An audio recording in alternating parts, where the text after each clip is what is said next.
తప్పనిసరిగా ఉండాలి sir. Right. Vithal గారు గుడ్ ఈవినింగ్ అండి. విఠల్ గారు, ఇక్కడ ఇది పొలిటికల్ స్ట్రాటజీ గానో, పొలిటికల్ వెపన్ గానో, పొలిటికల్ టార్గెట్ గానో మారుతున్న పరిస్థితులు కనిపించట్లా. ఎందుకంటే ఇప్పటి వరకు మీరు తెలంగాణ పబ్లిక్ సర్వీస్ కమిషన్ మెంబర్గా చేశారు, అంతకుముందు ఉద్యోగ సంఘాల నాయకుడిగా పనిచేశారు, ఎన్నో ఎగ్జామ్స్ ఇవన్నీ ఎన్నో చూశారు మీరు. అవినీతి పరులు డబ్బుకి ఆశపడి పేపర్ లీక్ చేసిన వాళ్ళని చూసాం, లేదా తమ పిల్లలు మంచి మార్కులతో పాస్ అవ్వాలనో ఉద్యోగం రావాలనో స్వార్థంతో చేసిన వాళ్ళని చూసాం. కానీ ఇక మీదట అలా కాదు.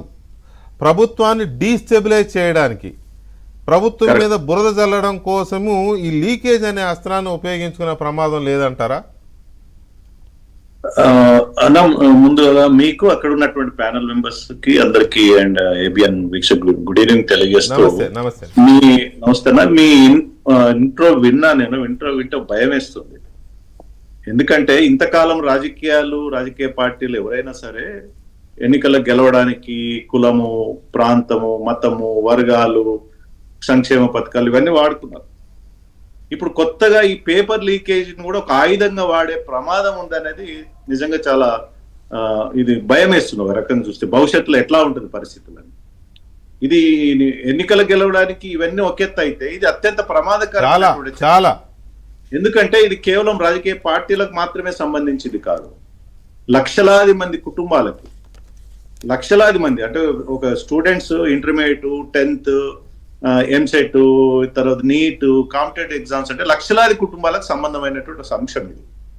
అన్నిటికీ మించి ఏంటంటే ఈ సంస్థలు క్రెడిబిలిటీకి, అంటే ఎగ్జామ్ జరగాలంటే ట్రాన్స్పరెన్సీ, క్రెడిబిలిటీ, ట్రస్ట్ ద్వారానే జరుగుతాయి. నమ్మకం పోకూడదు ఆ వ్యవస్థ పైన. మేము ఆ ప్రయత్నం చేసాం. సర్వీస్ కమిషన్ మెంబర్ గా మీకు బాగా తెలుసు, 15 నేను, చక్రపాణి గారు, మిగతా మా టీం ఉండే ట్రస్ట్ బిల్డప్ చేయగలిగాం సర్వీస్ కమిషన్ కి. ఒక 5-6 సంవత్సరాలు మేము ఉన్నంతసేపు ఎలాంటి మా వైపు ఏలైతే చూపలే. కొంత డిలే జరిగిండొచ్చు, కోర్టు కేసులు జరిగిండొచ్చు, 30-35 వేలు ఇచ్చినాం, రిక్రూట్మెంట్ చేయగలం. కానీ ఇట్లాంటి ఆరోపణలు అయితే అక్కడ ఆస్కారం లేక ఉండే. కానీ వాళ్ళ దేశవ్యాప్తంగా చూస్తే ఇది పొలిటికల్ ఆయుధం అయితే, రాజకీయ పార్టీలకు ఇదొక ఆయుధంగా, అంటే ప్రభుత్వాలను దించడానికి ఇదొక ఆయుధంగా మారితే మాత్రం మొత్తం వ్యవస్థ కుప్పగొలిపోతుంది.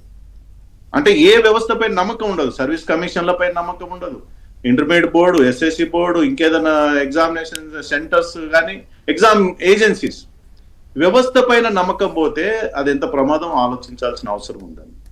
ఇంతకుముందు పట్టాభి గారు చెప్పినట్టుగా ఢిల్లీలో జరిగిన ఇన్సిడెంట్ చూసాం. జంజీకి డెఫినెట్ గా సానుభూతి ప్రకటిస్తాం. వారి యొక్క నిజమైనటువంటి ఫేర్ డిమాండ్ ని డెఫినెట్ అందరూ పార్టీలకు అతీతంగా మద్దతు ఇవ్వాల్సిందే. సరే, అది మేలో ఎగ్జామ్ జరిగింది, జూన్ లో మళ్ళీ రీ ఎగ్జామ్ జరిగింది, మళ్ళీ ఎగ్జామ్ అయిపోయింది, సిబిఐ ఎంక్వైరీ, ఇదే ధర్మేంద్ర ప్రసాద్ సిబిఐ ఎంక్వైరీ రాశారు, 18 మందిని అరెస్ట్ అయినప్పటికీ కూడా జంజీ అనేది ఒకటి ఉద్యమం జరిగింది.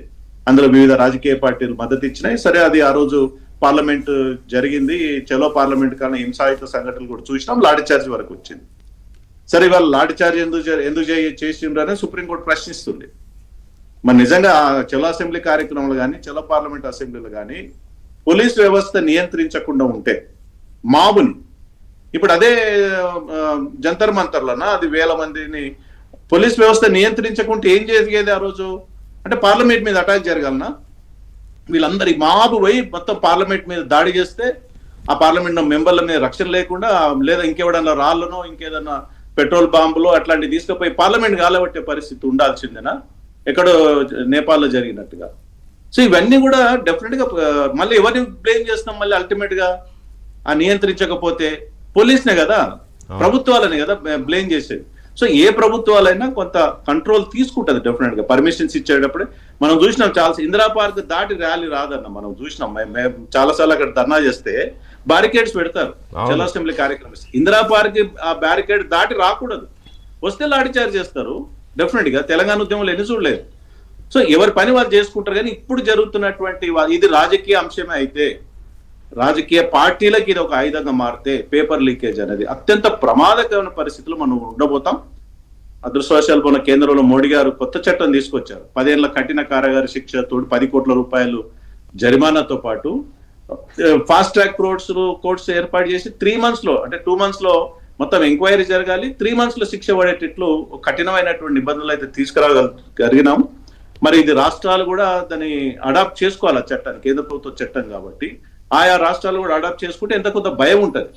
లేకపోతే ఇది ప్రమాదమైన వాతావరణంలో ఉన్నా మరి నేను నిన్న ముఖ్యమంత్రి రేవంత్ రెడ్డి గారు వారికి ఉన్న విశ్వసనీయ ఇన్ఫర్మేషన్ ఏందో, ఇంటెలిజెన్స్ రిపోర్ట్ ఏందో తెలియదు, కానీ ఈ ఎగ్జామ్స్ పైన ఒక అనుమానం వ్యక్తం చేశారు. ఇట్లా జరగవచ్చు, జరిగే ప్రమాదం ఉంది అనే ఒక అనుమానం వ్యక్తం చేశారు. అదే మరి రాష్ట్ర ప్రభుత్వమే అన్ని చర్యలు తీసుకోవాల్సిన అవసరం ఉంది. గతంలో పేపర్ లీకేజ్ జరిగింది కోచింగ్ సెంటర్లా, మనం చూసినాం ఎంసెట్ కోచింగ్ సెంటర్లు పేపర్ లీకేజ్ల ప్రభావం ఉంటుందని ఆరోపణలు, లేదా ఎగ్జామినేషన్స్ అంటే కాంపిటేటివ్ ఎగ్జామ్స్ రాస్తే ఆయా కోచింగ్ సెంటర్ల ప్రభావం ఉంటుంది అనేది మనం చూసినాం. అవన్నీ కూడా పకడ్బందీ చర్యలు తీసుకొని పకడ్బందీగా ఎగ్జామ్స్ ఒక ట్రాన్స్పరెన్స్ మోడ్ లో, ఫేర్ అండ్ ఫ్రాంక్ మోడ్ లో ఎగ్జామ్స్ జరిగి న్యాయమైన విద్యార్థులకు న్యాయం చేయాల్సిన అవసరం ఉంది. అది ప్రభుత్వమే బాధ్యత తీసుకోవాల్సిన అవసరం కూడా ఉంది.